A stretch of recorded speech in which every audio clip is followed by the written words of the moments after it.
The dining room was quiet as my family gathered for what was supposed to be a planning dinner. Mom had been talking about this beach vacation for months. Everyone was excited, except apparently my 8-year-old daughter wasn't welcome anymore.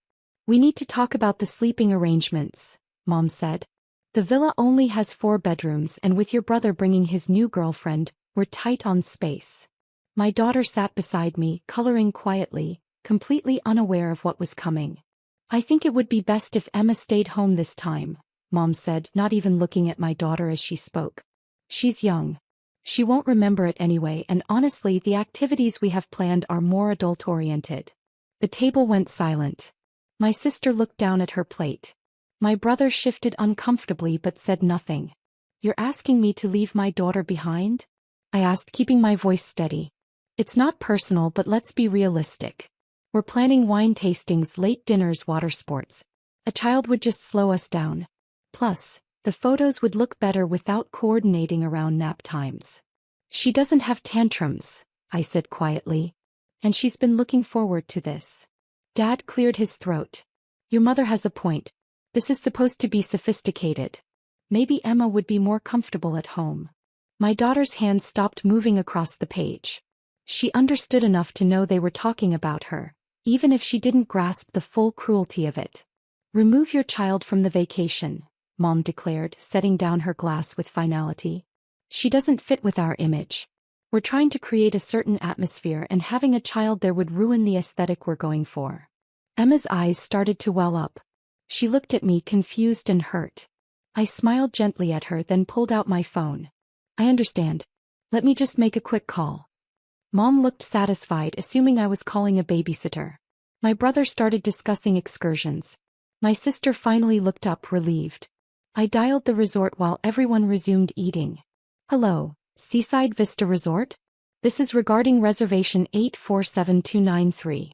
I need to process a full refund on the booking." The chatter stopped.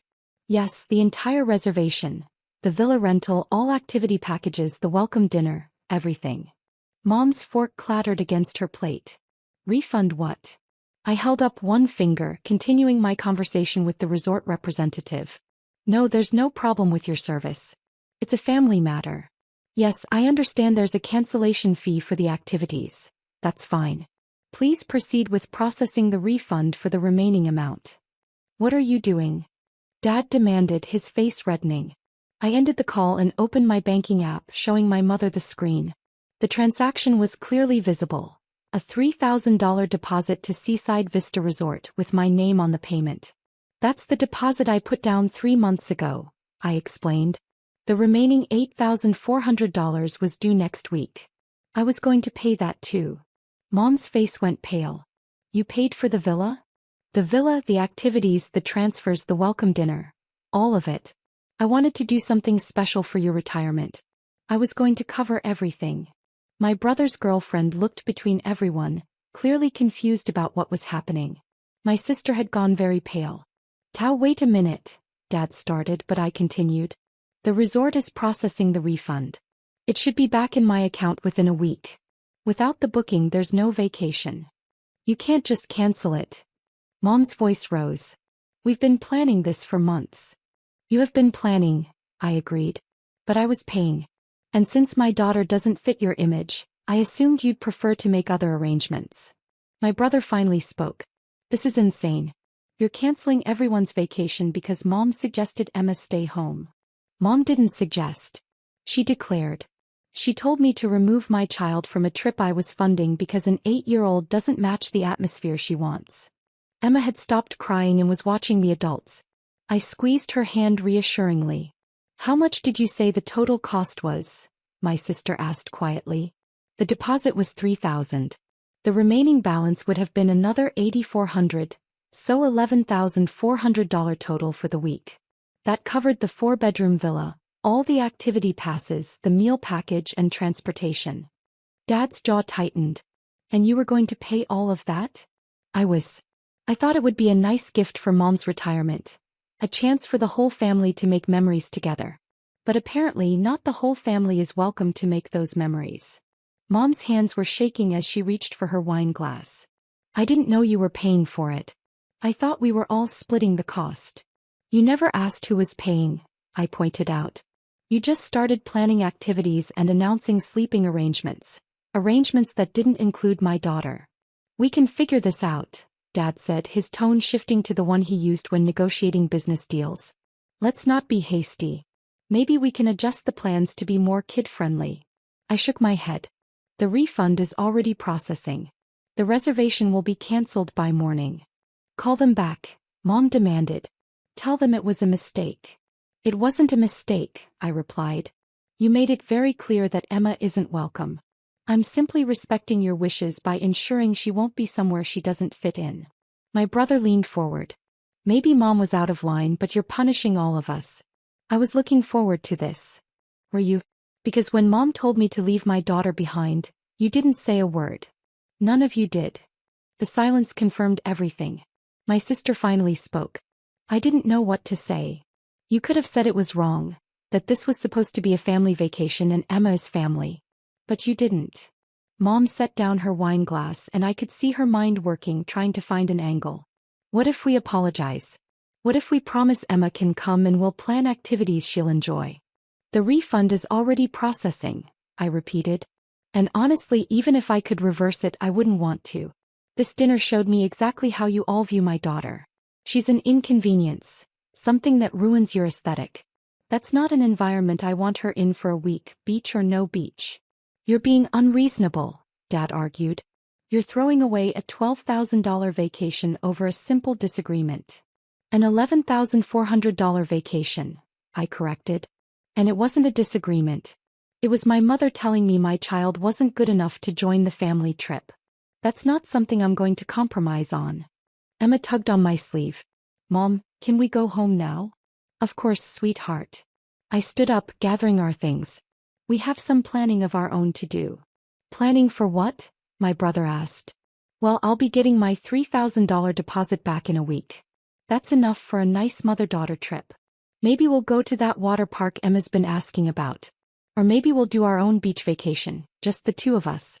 Somewhere she's actually wanted. Mom's face went from pale to red. You're really doing this? I really am, I confirmed.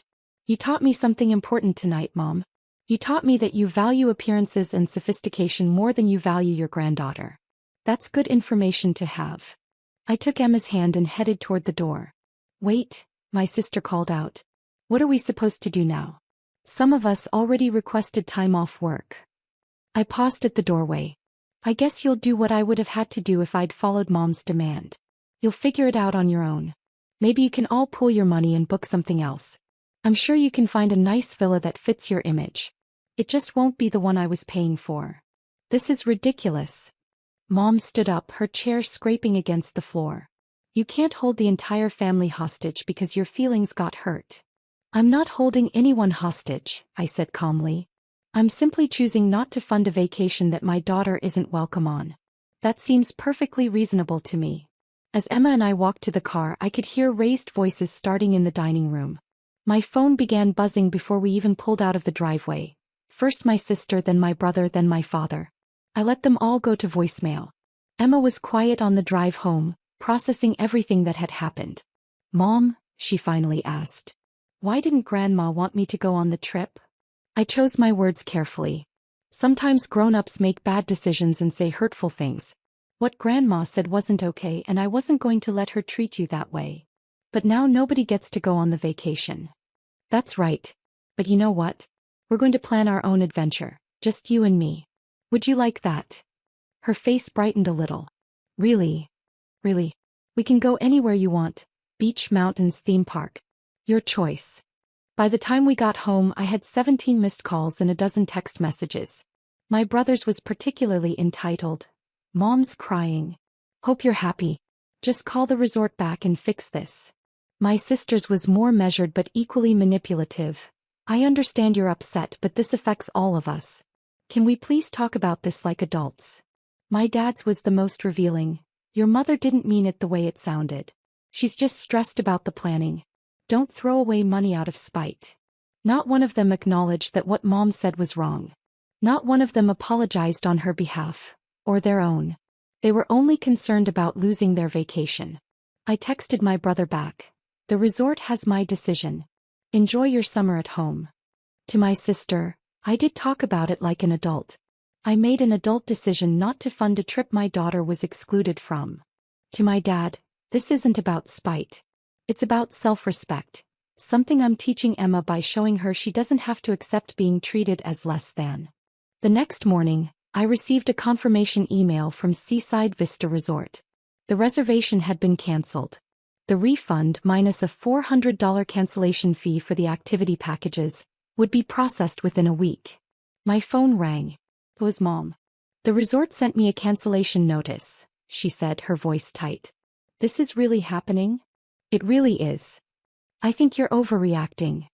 And I think you told me to exclude my daughter from a family vacation because she doesn't fit your image. So we're at an impasse. What do you want from me? Mom asked, frustration clear in her tone. Do you want me to beg? I want you to understand why what you said was wrong. I want you to genuinely care that you hurt your granddaughter's feelings. But I don't think you do. I think you're just upset about losing the vacation. There was a long pause. Maybe I was a bit harsh. A bit harsh, I repeated. You told me to remove my child from a trip I was paying for because she doesn't fit your image. That's not harsh. That's cruel. She's 8. She won't even remember this by next month. And there was the real problem. Mom genuinely didn't think what she'd said was wrong. Goodbye, Mom. When you figure out why this is a problem, we can talk. Until then, Emma and I have our own vacation to plan. I hung up before she could respond. That afternoon, Emma and I sat together with a tablet looking at family-friendly resorts. We found a beach resort about 4 hours away with a kids' club, water slides, and a dolphin encounter program. The week-long package was $2,200, well within the refund I'd be getting. This one. Emma pointed excitedly at the dolphins. Can we really go here? We really can, I confirmed and booked it right then. My family continued to call and text for the next few days, but their messages revealed their real priorities. They were angry about the canceled vacation, not remorseful about how they'd treated Emma. My mother never actually apologized. She just kept insisting I was overreacting and being selfish. The irony wasn't lost on me. When the refund hit my account, I took a screenshot and sent it to the family group chat, along with a photo of Emma's face when I told her about our dolphin encounter. The caption was simple: having a much better vacation with someone who actually wants me there. My sister replied, "That's petty." I wrote back, "No. What's petty is excluding an 8-year-old from a family trip because she doesn't match your aesthetic. What I'm doing is called having standards." Then I muted the group chat and focused on packing for our trip. Emma and I had the best vacation. We built sandcastles, swam with dolphins, ate ice cream for breakfast one day just because we could. There were no wine tastings or sophisticated dinners, no worrying about perfect photos or maintaining appearances. It was just a mother and daughter enjoying time together, which is what a family vacation should have been all along. When we got back, I posted photos online. My mother commented, "Looks like you had fun without us." I replied simply, "We did. Thanks for the opportunity." Sometimes the best response to being excluded is to show them exactly what they're missing out on. And sometimes that lesson costs $11,400. But it's worth every penny when you're teaching your daughter that she's worth standing up for. My family eventually planned their own trip, splitting the costs between them. From what I heard through my sister, it was stressful, expensive, and nowhere near as nice as what I had booked. Perfect. As for Emma and me, we've already started planning next year's vacation. Just the two of us again. Because we learned something important from this experience. Sometimes the best family is the one you choose to prioritize, and the best revenge is living well without the people who don't value you. Mom never did understand what she did wrong. But Emma understood that her mother would always choose her, always protect her, and always make sure she knew she was valued. And that lesson was worth more than any vacation could ever be. My niece snatched my son's new phone right out of his hands during Sunday dinner at my parents' house. Emma, only 12 years old, held it up like a trophy while my 7-year-old son, Daniel, stood frozen in shock, his face crumpling as he tried not to cry in front of everyone. "Mom says poor kids don't need expensive things," Emma announced loudly enough for everyone at the table to hear. The conversation around us died instantly. She examined the phone with exaggerated interest, turning it over in her hands like she was inspecting something she owned. This is way too nice for someone like Daniel. He probably doesn't even know how to use all the features. My sister Jennifer laughed from across the table, not even bothering to correct her daughter. She's not wrong, honestly. Your kids do seem to have too much lately. She took a sip of wine, her rings catching the light, designer labels visible on everything she wore. Especially considering your situation. I mean, how are you even affording these things? I felt Daniel's hand grip my arm, his eyes welling up with tears.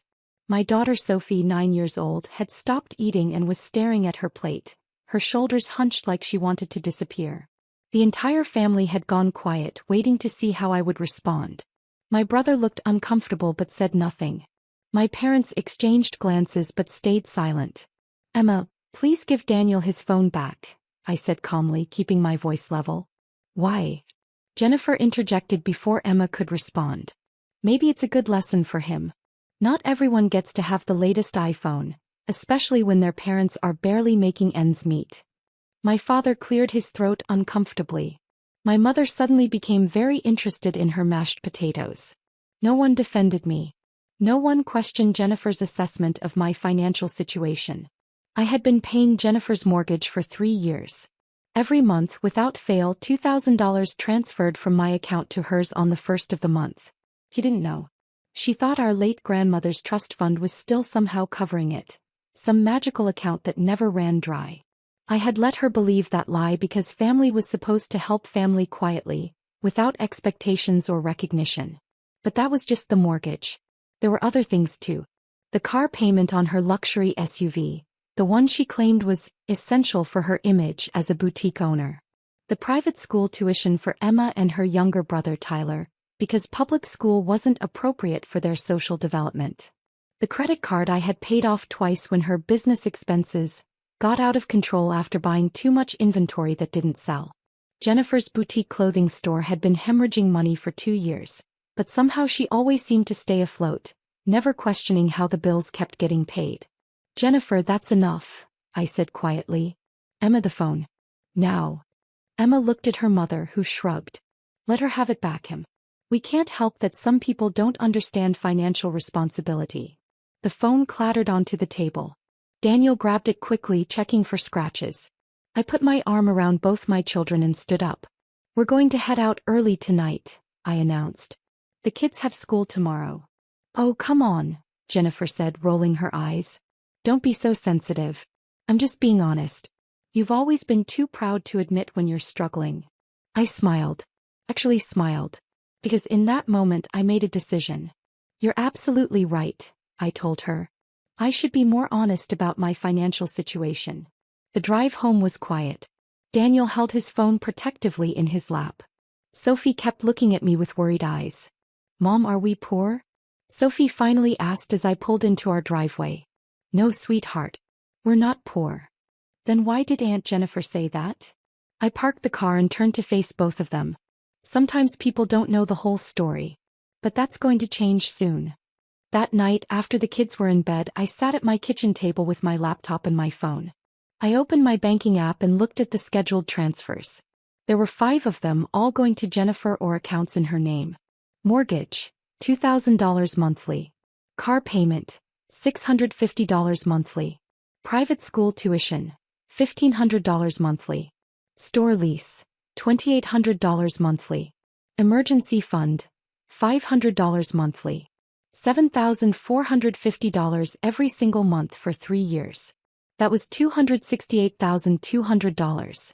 Over $250,000. I had been able to do it because my small software company had been acquired by a larger tech firm 2 years ago. I had stayed on as a senior director and my salary was comfortable. Very comfortable. But I had never told my family about the acquisition or my position. I drove a modest car, lived in a normal house, and dressed simply. Old habits from growing up without much money. Jennifer, on the other hand, had married a man from a wealthy family. When he left her 4 years ago, she got the house but not the lifestyle money. Her boutique was supposed to be her fresh start, her independence. Instead, it became a money pit that she refused to close because of pride. I clicked on each transfer and selected Cancel Recurring Payment. Then I drafted an email to my bank's private client services. Please cancel all scheduled transfers to Jennifer Morrison accounts effective immediately. No exceptions, no extensions. Confirmed. I hit send at 11:42 on Sunday night.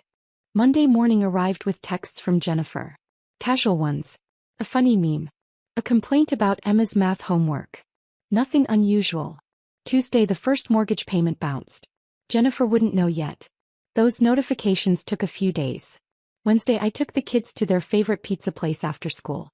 Daniel had been quiet since Sunday, still hurt by Emma's words. I ordered extra breadsticks and let them get dessert. Can I ask you something? Daniel said, picking at his pizza crust. Always. Why doesn't Aunt Jennifer like us? Sophie looked up, waiting for my answer. It's complicated, buddy. Sometimes adults have problems that have nothing to do with kids, but kids get caught in the middle anyway. That's not fair, Sophie said firmly. No, I agreed. It's not. Thursday morning my phone rang. Jennifer. I let it go to voicemail. She called again. Then texted. Call me. Important. I waited until my lunch break to call back. Finally, Jennifer snapped when she answered. Do you know what just happened? The mortgage company called. They said my payment didn't go through. The trust fund account apparently doesn't exist. Do you know anything about this? What trust fund account? I asked, keeping my voice neutral. Grandma's trust. The one that's been paying my mortgage since Mark left. Jennifer, Grandma's trust fund was divided between us 4 years ago. You got $40,000. You spent it on the store's initial inventory. Silence. Long, heavy silence. That's not possible, she said finally. The mortgage has been paid automatically for years. Then maybe you should check your bank statements and see where the money's actually been coming from. What are you talking about?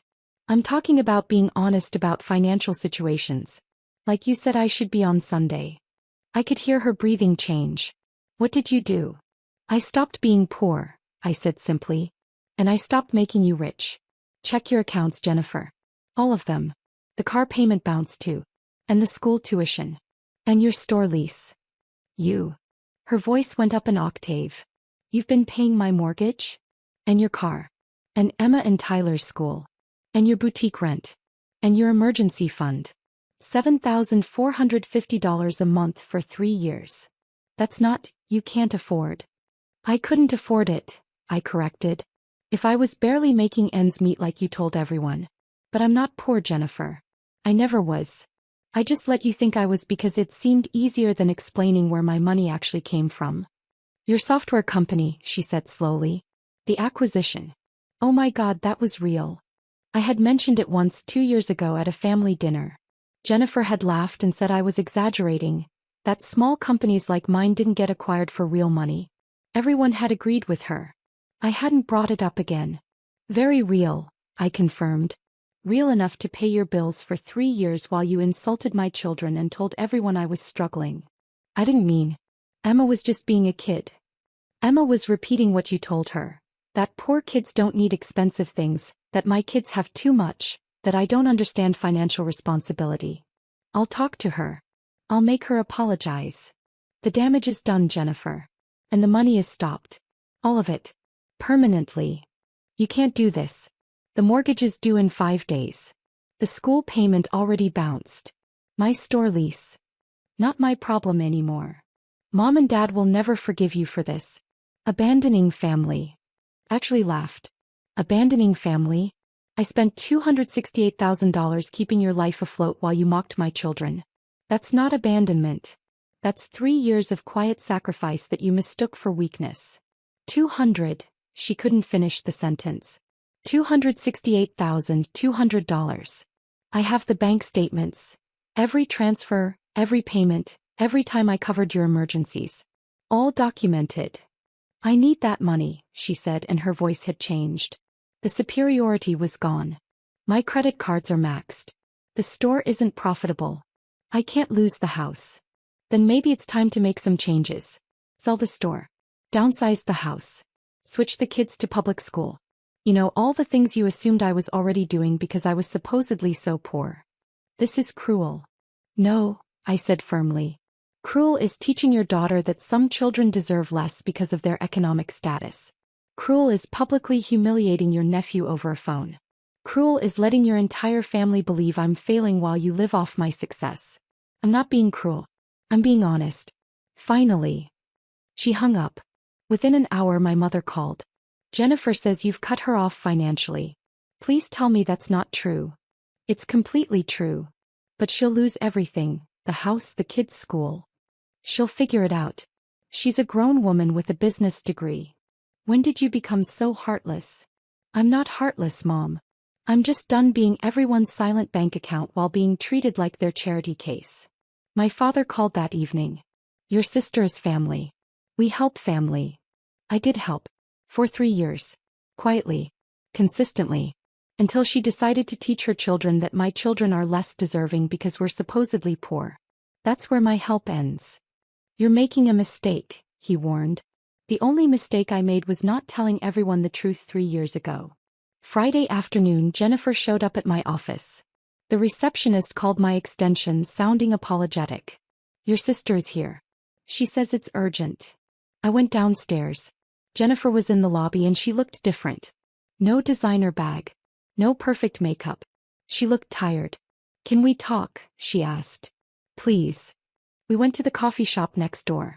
She ordered water, just water. I checked the bank statements, she said quietly. All of them. You've been paying for everything. But I genuinely thought Grandma had set up some kind of long-term trust. I never questioned it. You never asked. You just assumed you deserved it. I know. And on Sunday I was awful. Emma was awful. I've been teaching her terrible things without even realizing it. You realized it. You just didn't care because you thought you were better than me. She flinched. You're right. I thought I was better. My marriage, my store, my life. Even after Mark left and everything fell apart, I still acted like I was superior, like I had it all figured out. And now I'm terrified. The mortgage company gave me 30 days. The school wants the full semester payment or Emma and Tyler are out.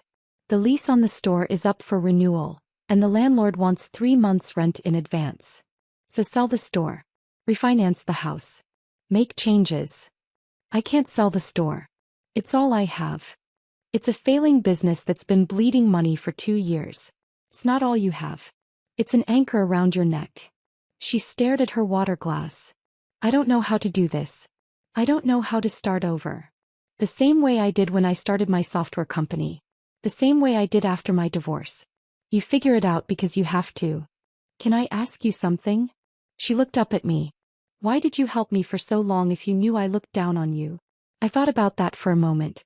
Because I hoped you'd eventually see that family wasn't about who had more money or a better house or a successful marriage.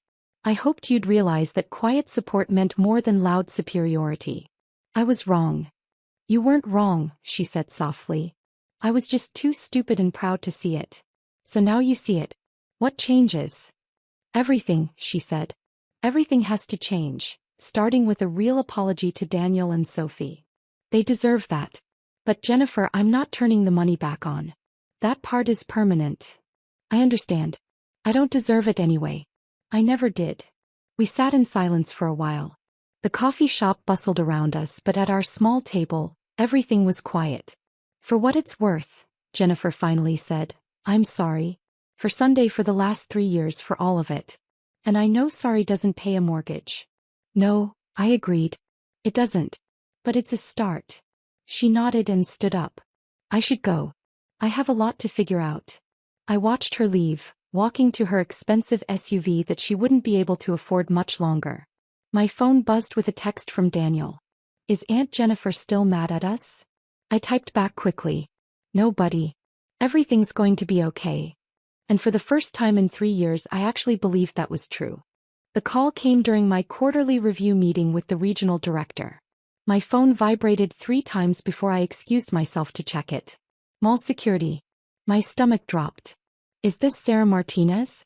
We have your daughter Lily here at the information desk. She's fine, but she was found alone in a vehicle in our parking lot. I was already grabbing my keys. I'm 10 minutes away. Please stay with her. Ma'am, she's been here about 20 minutes. We found her almost 90 minutes ago. She said her aunt told her to wait in the car. My hands went cold. Her aunt. A woman named Victoria Martinez. Your daughter had her contact information. We've been trying to reach her, but she isn't answering her phone. Because Victoria was inside shopping. My sister had left my 8-year-old daughter alone in a parking lot for an hour and a half so she could browse the summer clearance sales. I made it to the mall in 8 minutes. Lily was sitting at the security desk with a juice box and a coloring book one of the guards had found for her. When she saw me, her face crumpled. "I'm sorry, Mommy. Aunt Vicky said she'd be right back." I held her tight, checking her over. The day was warm but not dangerously hot. The security guard, an older man with kind eyes, gave me the full story. "We do regular parking lot patrols. Found her around 1:15. She was scared but okay. Said her aunt was shopping and told her to wait. We tried calling the aunt multiple times. No answer. Where is my sister now? Still shopping, presumably. We have her license plate from your daughter's information. Silver SUV, correct?" I nodded, my jaw tight. "Thank you for taking care of her. I'll handle my sister." I was buckling Lily into my car when Victoria finally appeared, shopping bags hanging from both arms. She saw us and waved cheerfully. "There you are. I was just coming back to check on her." 90 minutes, I said quietly. "You left my daughter alone for 90 minutes. Oh, don't be dramatic. She's fine. The sales were incredible. Look, I got this dress for 60% off using your discount code." She held up a shopping bag proudly. "Get in your car. Follow me home. Now." Something in my voice made her smile fade. "Sir, come on. She's totally fine." Now, Victoria. The drive back to my house was silent. Lily fell asleep in the back seat, exhausted from the stress. Victoria pulled into my driveway behind me, still carrying her shopping bags. Inside, I made Lily a snack and turned on her favorite show. Then I turned to Victoria. "Mall security called me. They found her. They tried to call you 12 times. Victoria pulled out her phone. "Oh.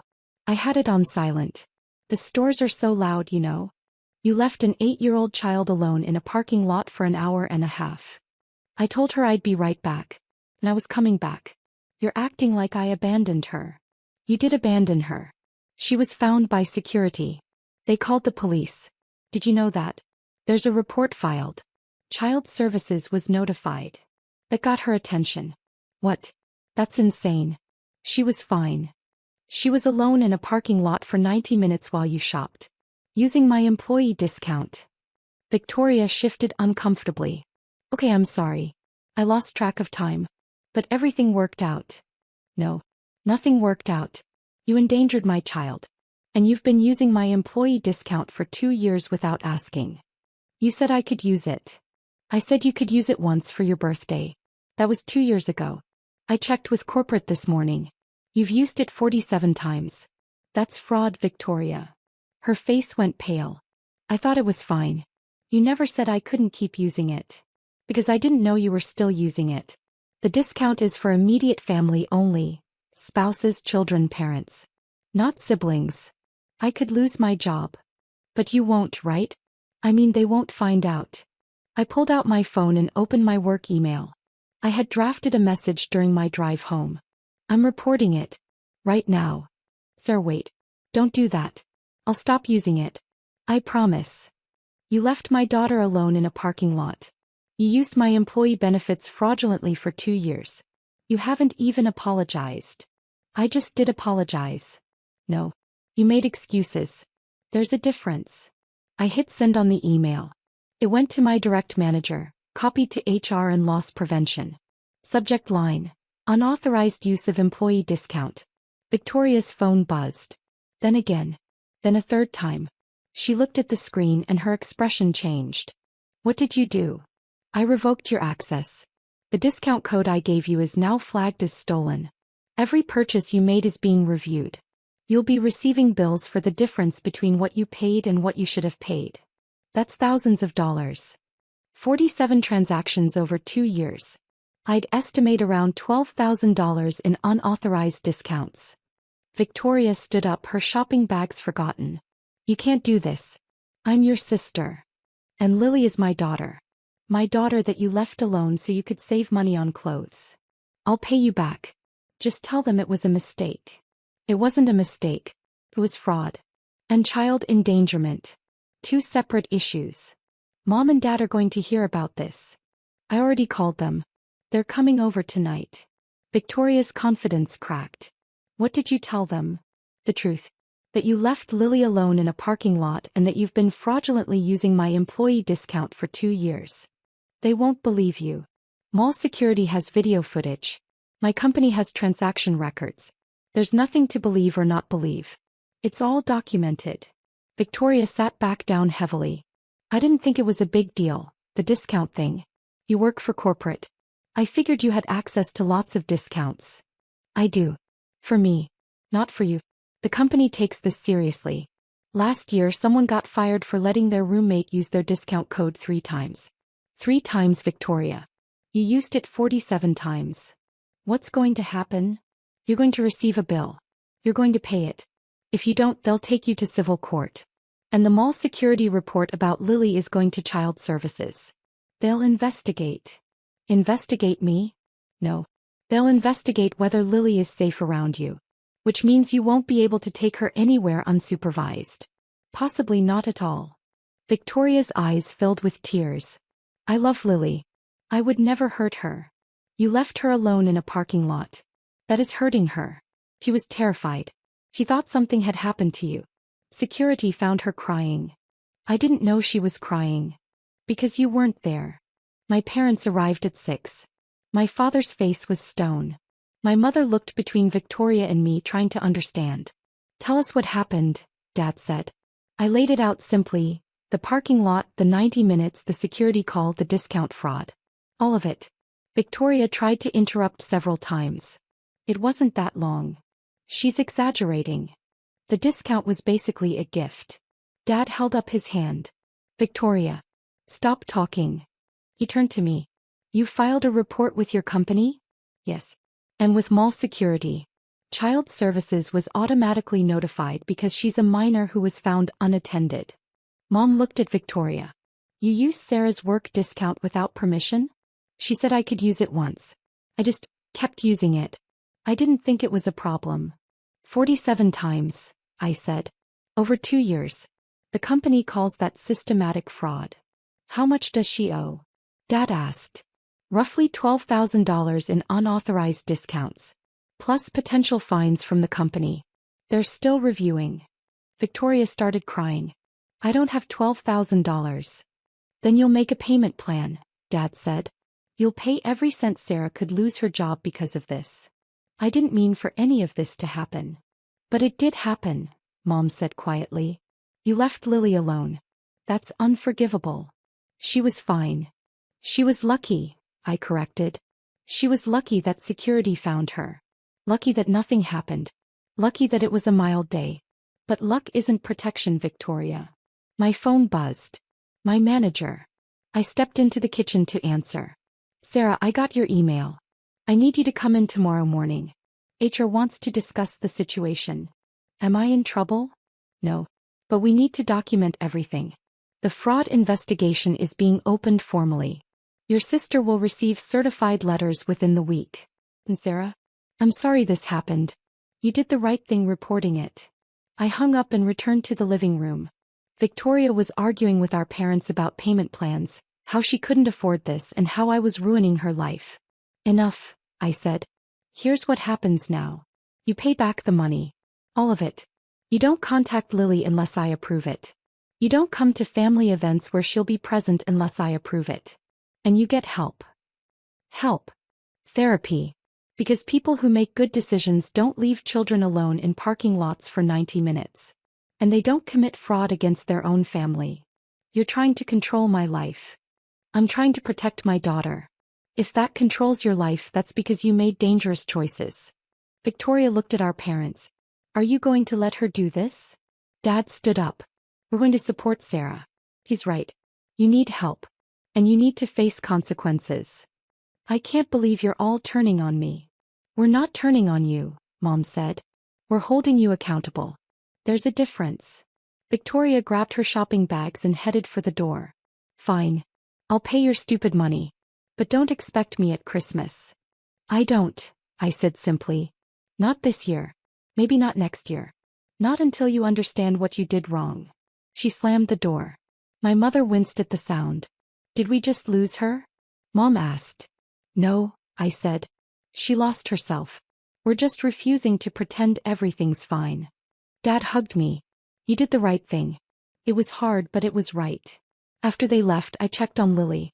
She was awake, having slept through most of the confrontation. Is Aunt Vicky mad at me? She asked. No, sweetie. Aunt Vicky made bad choices. She's mad at herself. Will I see her again? Someday. When she's ready to be safe and responsible. Okay. She hugged her stuffed bear. Mommy, I was really scared in the car. I know, baby. I'm so sorry that happened to you. The security guard was nice. He gave me juice. That was very kind of him. Are you mad at Aunt Vicky? I thought about that. I'm disappointed. And I'm protecting you.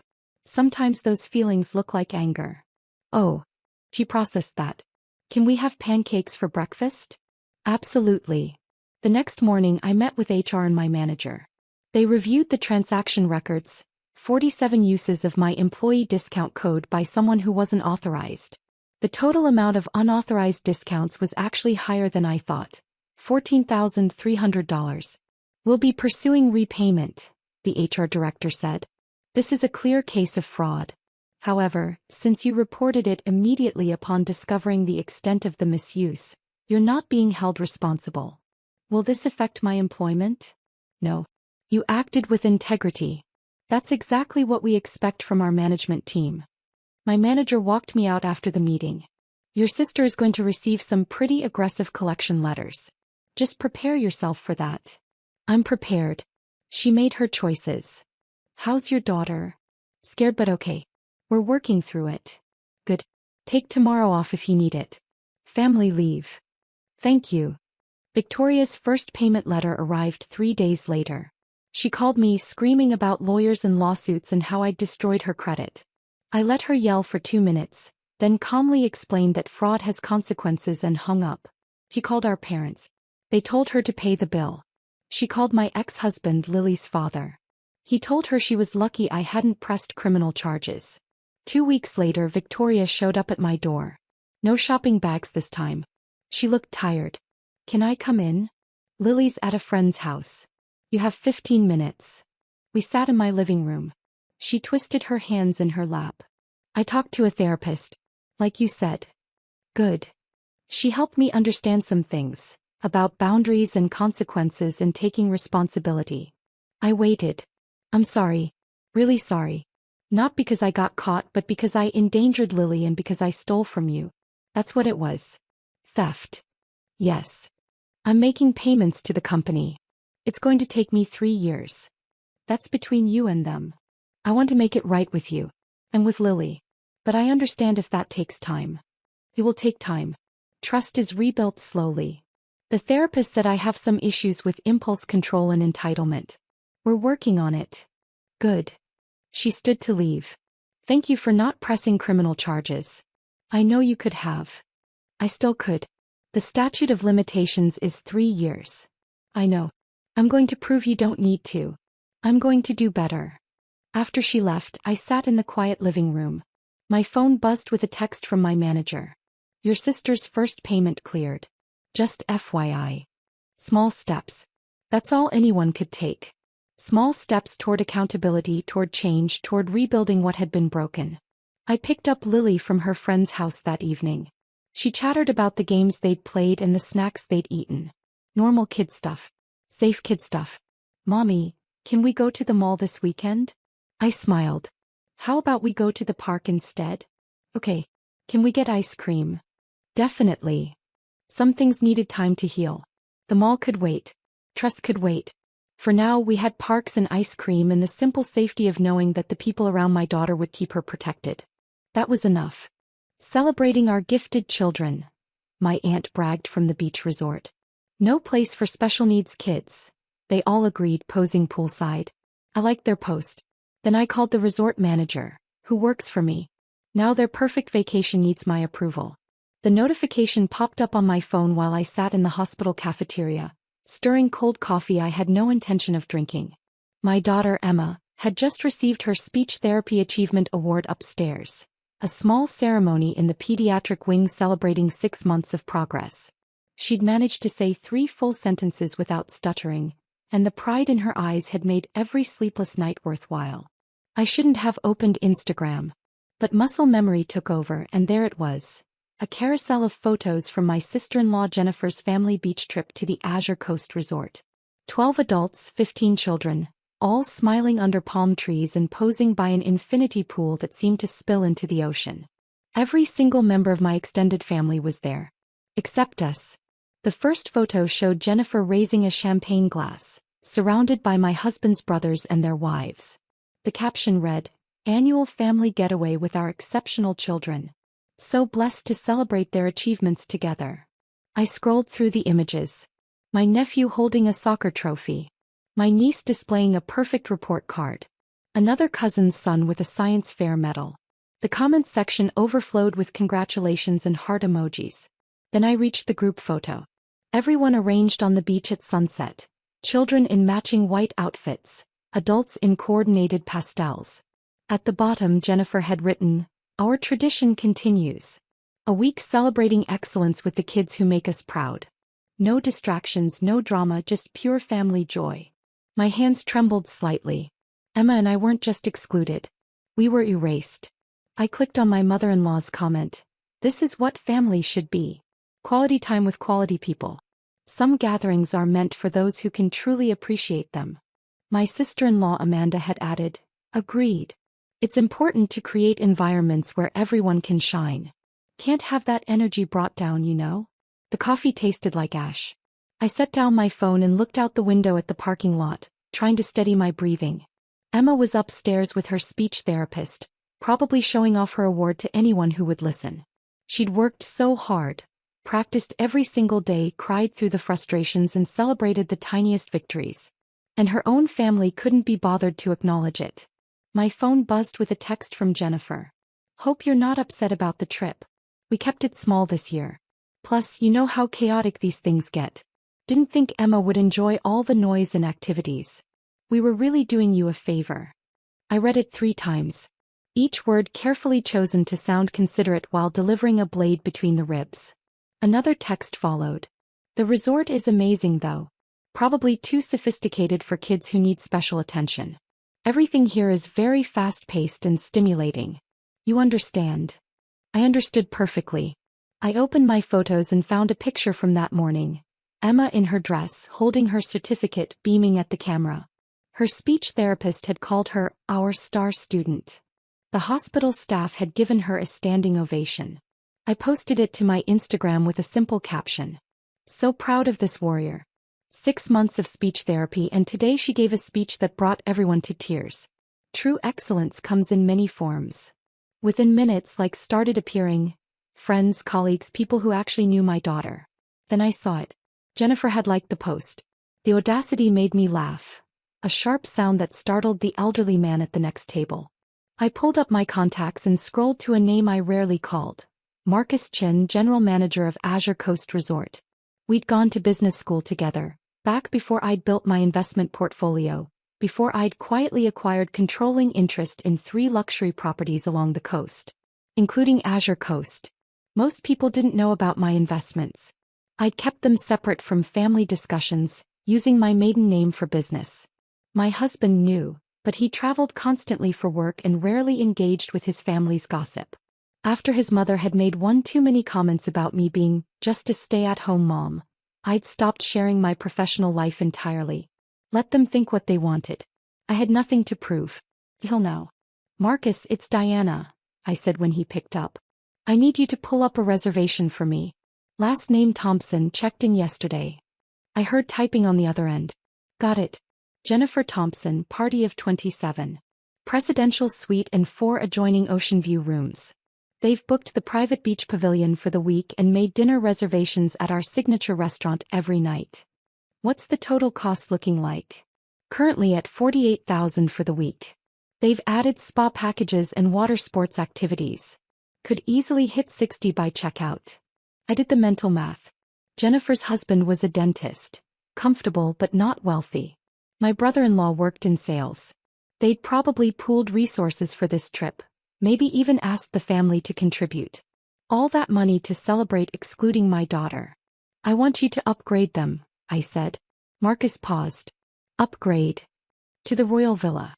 The one with the private pool and personal chef. Complimentary. On the house. Diana, that's a $15,000 per night accommodation. I'm aware. I want them to have the absolute best experience for the next 3 days. Premium everything. Make them feel like royalty. Another pause. Marcus had worked with me long enough to know I didn't make random decisions. And after 3 days? I'll be there. We'll discuss it then. I hung up and looked at Jennifer's Instagram again. New photos had appeared. The kids eating gelato, the adults toasting at dinner.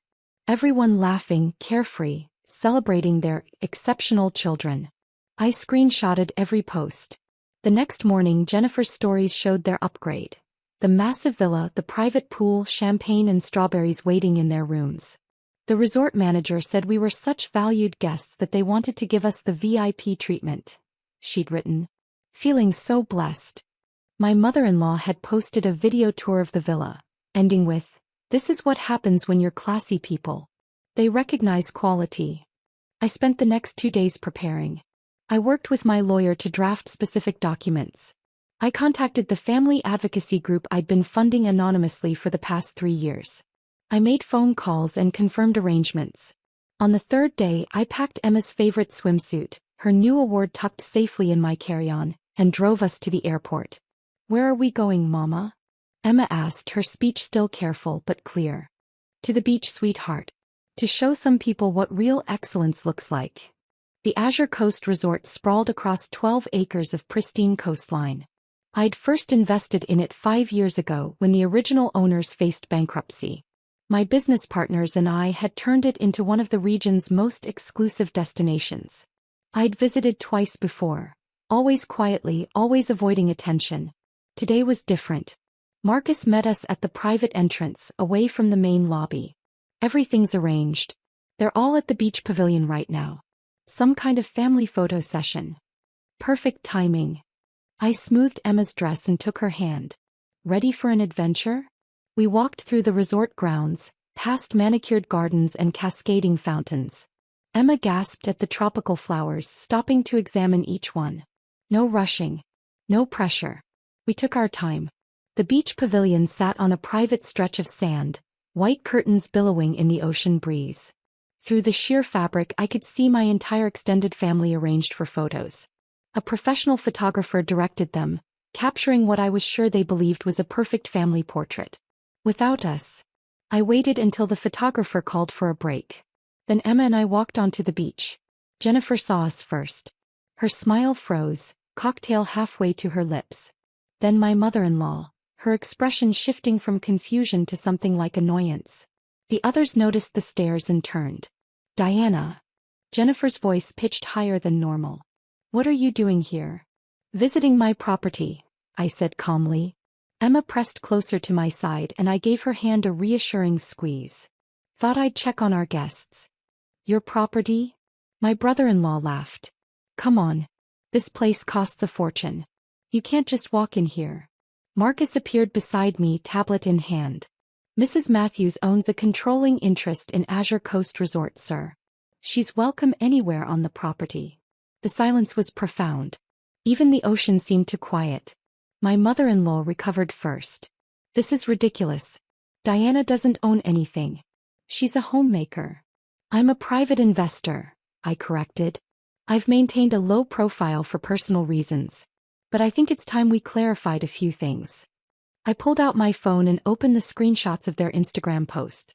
"Jennifer, you wrote that this gathering was for quality people and exceptional children. Amanda, you mentioned not wanting energy brought down. Mother Patricia, you specifically stated this trip was for those who could truly appreciate it."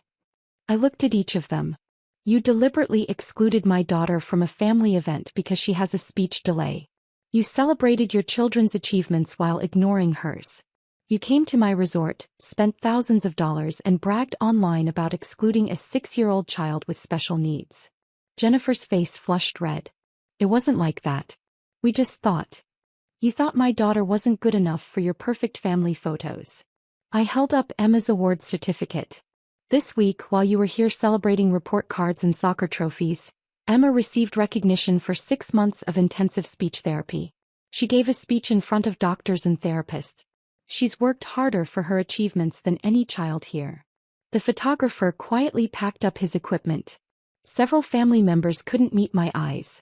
As the owner of this resort, I continued, I have certain standards for guests. We pride ourselves on inclusivity and family values. We've partnered with several disability advocacy organizations to ensure our property is welcoming to all children and families. Marcus pulled something up on his tablet. In fact, Mrs. Matthews has personally funded our accessibility program, adaptive water sports equipment, sensory-friendly quiet rooms, and trained staff for guests with various needs. She's donated over $200,000 to make sure every child can enjoy our resort. My mother-in-law's champagne glass slipped from her hand, shattering on the pavilion's wooden floor. Your complimentary upgrade ends today, I said. You'll be moved back to your original rooms. Additionally, I've reviewed your social media posts. The photos you've taken here will need to come down. Our resort policy explicitly prohibits guests from using our property to promote discriminatory views. You can't be serious, Jennifer whispered. I'm extremely serious. You have 2 choices. You can issue a public apology on the same platforms where you posted about perfect kids and exclusion. Acknowledge what you did, apologize to Emma specifically, and commit to better behavior. Or you can check out immediately and be permanently banned from all properties in our investment group. That's blackmail, my brother-in-law shouted. No, I said quietly. That's consequences. You wanted an environment for people who shine? My daughter shines brighter than you'll ever know. You wanted to celebrate quality? Quality is measured in character, not the absence of challenges. Emma tugged my hand. Mama, can we see the fish now? Her words were clear and confident. She'd been practicing that sentence all morning. The family stared at her, really looked at her perhaps for the first time. Yes, sweetheart. We can see the fish. I turned back to my family. You have until tomorrow morning to decide. Marcus will be in touch with the details. We walked away from the pavilion, Emma chattering about the tropical fish in the resort's aquarium. Behind us, I heard frantic whispered arguments, someone crying, Jennifer's voice rising in panic. My phone started buzzing before we reached the main building. Text after text, calls I didn't answer. By the time we were watching clownfish dart through coral, Jennifer had posted a lengthy apology on Instagram. My mother-in-law had called 4 times. Amanda sent a message begging me to reconsider, claiming they'd made a mistake in judgment. I took Emma to the children's pool where she splashed and played with other kids, her laughter ringing across the water. A little boy asked about her award certificate and she proudly told him about her speech therapy, stumbling only slightly on the bigger words. That evening, Marcus sent me a message. All posts removed. Public apologies issued. They're asking if they can stay and make amends. I watched Emma build a sandcastle on the beach, her concentration absolute, her determination fierce. This child who'd been deemed not good enough for a family vacation. This warrior who fought every day to be heard. Tell them they can stay, I replied. But they're paying full price for the original rooms. No upgrades, no special treatment. And if I see one more post, photo, or comment that excludes or demeans any child, they're banned for life. Understood. I added one more thing. Also, Emma and I will be joining the family dinner tomorrow night. They wanted a celebration of exceptional children. Time they learned what exceptional really means. Emma ran to me, covered in sand, holding a perfect spiral shell. Look what I found, Mama.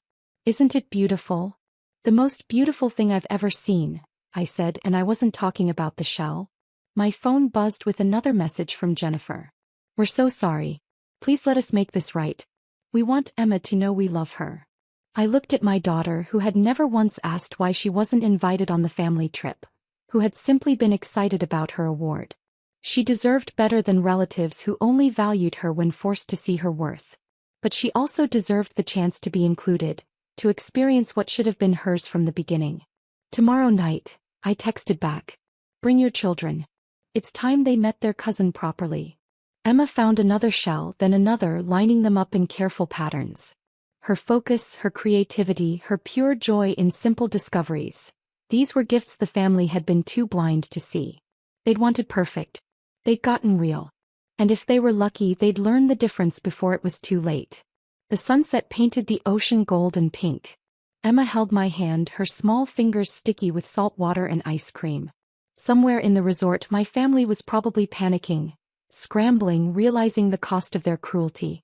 But here on this beach with my exceptional daughter, I felt nothing but peace. Tomorrow we'd face them together. Tonight we'd count shells, watch stars, and celebrate everything that truly mattered. Because excellence isn't about being perfect. It's about being brave enough to keep trying, kind enough to include everyone, and strong enough to stand up when others tear you down. My daughter had taught me that. And now it was time her family learned the same lesson.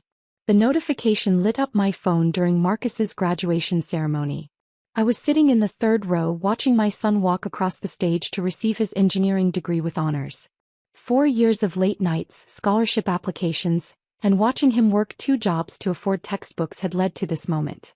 He'd graduated summa cum laude, landed a position at a prestigious tech firm, and done it all while I worked double shifts to help him avoid crushing student debt. The auditorium was packed with proud parents, grandparents, and siblings. I'd invited my family 6 weeks ago. Dad said he had a business conflict. Mom said she wasn't feeling well. Victoria mentioned something about her kids' activities. David never responded at all. I glanced at the screen. The family group chat was active. Booked our Paris flights for next week. Celebrating the family's success stories. No room for the disappointments this time. My sister Victoria had posted it. Within seconds the responses poured in. Finally, a trip without dead weight, Mom wrote. Achievement deserves recognition. Failure doesn't get a seat at the table, added my brother David.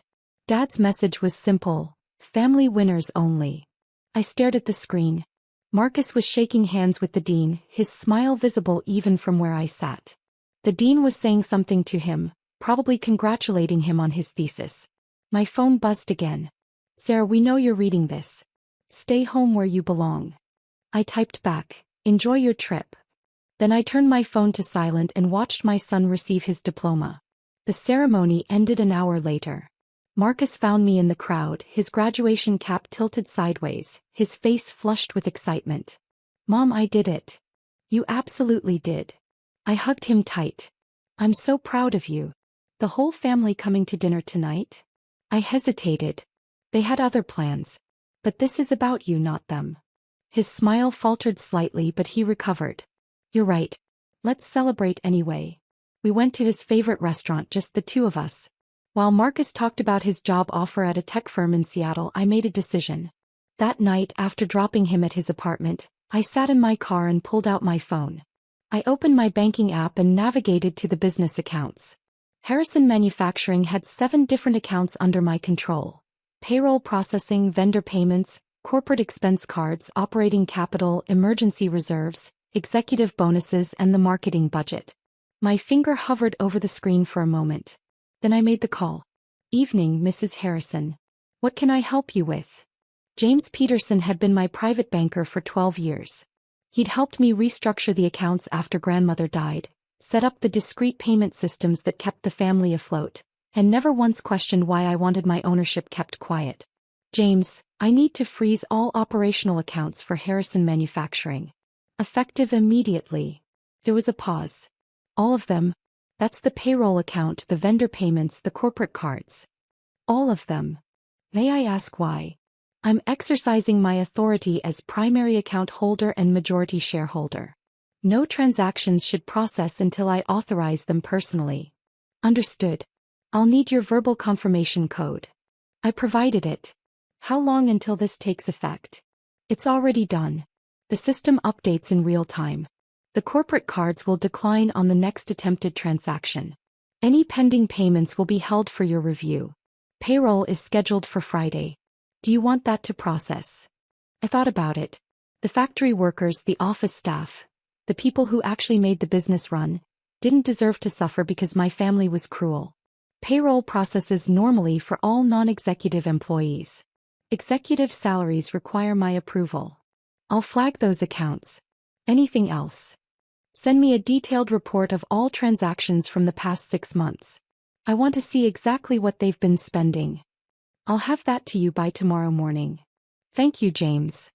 I hung up and drove home. The house felt quiet. I made tea and sat in the kitchen thinking about the past 15 years.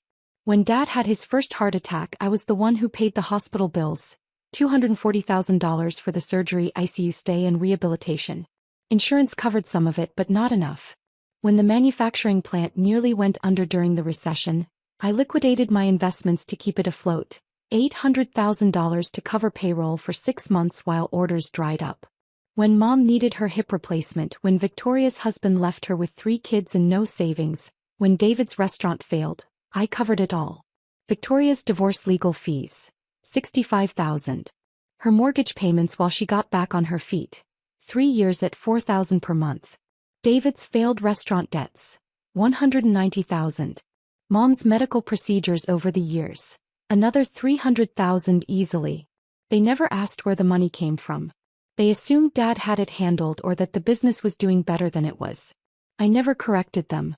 I just kept the accounts current, kept the paychecks flowing, kept the lights on. The truth was simpler than they realized. When grandmother died, she left everything to me. Not the house or the jewelry, those went to Mom.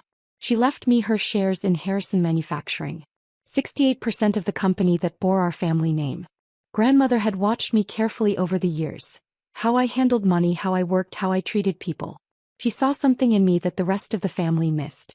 The week before she died, she called me to her bedside. "They take you for granted," she said. "They always have. But you're the only one who understands what it means to build something. I'm giving you the power to protect yourself. Use it wisely." I never told anyone. I signed the documents, filed the paperwork, and quietly became the majority owner of the business that employed my father, brother, and sister. I became the person who controlled the bank accounts they all drew from. And I never said a word. My phone started buzzing 3 days later. I was at work when Victoria's name appeared on the screen. I let it go to voicemail. She called again. And again. By lunchtime I had 12 missed calls. I listened to the first voicemail during my break. "Sarah, my card isn't working. I'm at a store in Paris and it's humiliating. Call me back." The second voicemail was from David. "Hey, something's wrong with my corporate card. I tried to pay for dinner and it declined. Can you check with Dad about the accounts?" Dad's voicemail was more direct. "Sarah, there's a problem with the business accounts. Everything's frozen. I need you to call the bank and sort this out. You still have that contact there, right?" I deleted the messages and went back to work. That evening my phone rang constantly. I turned it off and took a bath. When I turned it back on at 10 o'clock, I had 43 missed calls and 27 text messages. I read through them slowly. "Victoria, this isn't funny. I'm stuck in Paris with no money. David, our hotel is threatening to kick us out. What's happening? Mom, Sarah, answer your phone. This is a family emergency. Dad, I spoke to the bank. They said you froze the accounts. Call me immediately." I set the phone down and made myself dinner. The calls continued all week. I went to work, came home, and lived my life. Marcus called to tell me about his first week at the new job. I congratulated him and asked about his apartment search in Seattle. "Mom, are you okay? You sound different." "I'm fine, sweetheart. Just tired." "The family still giving you trouble?" "Nothing I can't handle." On day 9, Dad showed up at my house. I opened the door to find him standing on the porch, his face red, his hands shaking. "We need to talk." "Come in." He followed me to the living room but didn't sit down. "What the hell are you doing? Do you have any idea what you've put us through? We've been stranded in Paris for over a week. We had to borrow money from Victoria's ex-husband just to change our flights home. The hotel nearly called the police. Do you understand how humiliating this has been?" I sat on the couch and looked up at him. "I understand perfectly." "Then fix it. Call the bank and unfreeze the accounts." "No." His face went purple. "What do you mean, no?" "I mean, I'm not unfreezing the accounts. Not yet. You can't do this. That's company money. That's our money. Actually, it's my money. The accounts are in my name. The business is in my name. It has been for 15 years. He stared at me. "What are you talking about?" "Grandmother's will. She left me her shares, 68% of Harrison Manufacturing. I've been the majority owner since 2010. I've been funding the accounts, covering the payroll, paying the bills. Every dollar you've spent for the past 15 years came from me. Dad sat down heavily in the chair across from me. That's not possible. Check the corporate filings. Check the bank records. My name is on everything. But I run the company. I'm the president. You're an employee. I'm the owner. His mouth opened and closed. No sound came out. I paid for Mom's surgery. I saved the plant during the recession. I covered Victoria's divorce costs. I bailed out David's restaurant before it went completely under. I've been holding this family together financially while you all treated me like I was nothing. We didn't know. You didn't ask. You just assumed I was the failure. The disappointment. The one with nothing to contribute. Dad's hands were shaking. What do you want? I want you to leave my house. Sarah. Get out. He stood slowly, his face pale. We can fix this. We can apologize. Just unfreeze the accounts and we'll make this right. The accounts will remain frozen until I decide otherwise. Every transaction, every payment, every corporate card swipe, it all requires my personal approval now. You want to take a salary? Ask me. You want to pay a vendor? Ask me. You want to buy lunch? Ask me. You can't run a business like that. It's my business. I'll run it however I want. He walked to the door and stopped. The family excluded me from celebrating my son's graduation. The family called me a disappointment. The family made it very clear I wasn't welcome at the table. So now the family can learn what it's like when the disappointment stops paying the bills. Dad left without another word. The next day, I received a call from the company's lawyer, Thomas Chin. We'd worked together on various filings over the years. Mrs. Harrison, your father is requesting an emergency board meeting to discuss the frozen accounts. Tell him there is no board. I'm the majority shareholder. I make the decisions. He's threatening legal action. On what grounds? I own the company. I control the accounts. Everything is legal and documented. If he wants to sue me, he's welcome to try. But he should know that the moment he does, I'll dissolve the company entirely and sell the assets. There was a long silence. I'll convey that message. Thank you, Thomas. Victoria showed up at my office 2 days later. Security called to ask if I wanted to see her. I almost said no, but curiosity got the better of me. She looked terrible. Her hair was unwashed, her clothes wrinkled. She sat across from my desk and didn't speak for a full minute. I'm sorry. I waited. We were awful to you. The things we said about Marcus's graduation. The Paris trip. All of it. We were horrible and I'm sorry. Okay. That's it? Just okay. What do you want me to say, Victoria? I want you to unfreeze the accounts. I want things to go back to normal. Normal was you treating me like garbage while I paid your bills. I don't want normal anymore. He started crying. I have 3 kids. I can't afford. You'll receive your salary. I'm not cutting anyone off completely. But the corporate cards are gone. The expense accounts are gone. The unlimited access to company funds is gone. You want something, you submit a request like any other employee. This is cruel. I laughed. It surprised both of us. Cruel is excluding your sister from a family celebration because her son isn't good enough for you. Cruel is calling someone a disappointment on the day they're watching their child graduate with honors. You want to see cruel? I can show you what that looks like. Victoria stood up. You've changed. No, I've just stopped pretending you're better than me. She left crying. Over the next month, I restructured everything. I hired a new management team. I set up proper oversight for the accounts. I established salaries and budgets for Dad, David, and Victoria. They were generous salaries, far more than they deserved, but they were fixed. No more unlimited access. No more corporate cards for personal expenses. No more treating the company like a piggy bank. Marcus called me from Seattle. Mom, I heard what happened. Dad called me. What did he say? That you went crazy and froze all the family money. But I did some research. Grandmother left you the business, didn't she? She did. And you've been funding everything all these years. I have. Why didn't you tell anyone? I thought about it. Because I thought it was easier. I thought keeping the peace was worth more than getting credit. I was wrong. I'm proud of you, Mom. Thank you, sweetheart. Are you going to forgive them? Eventually. But not yet. They need to understand that respect isn't optional. Family isn't an excuse to treat people badly. Good. The family still calls sometimes. Mom leaves voicemails asking when things will go back to normal. Dad sends emails about business decisions that need approval. Victoria texts about the kids and how hard everything is. I respond when I feel like it. I approve what makes sense. I've started saying no. Last week I booked a trip to Italy. Just me. 2 weeks in Tuscany, staying at small hotels, eating at local restaurants, seeing the art I've always wanted to see.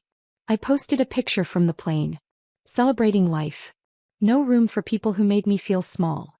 The family group chat was very quiet after that. I'm okay with quiet.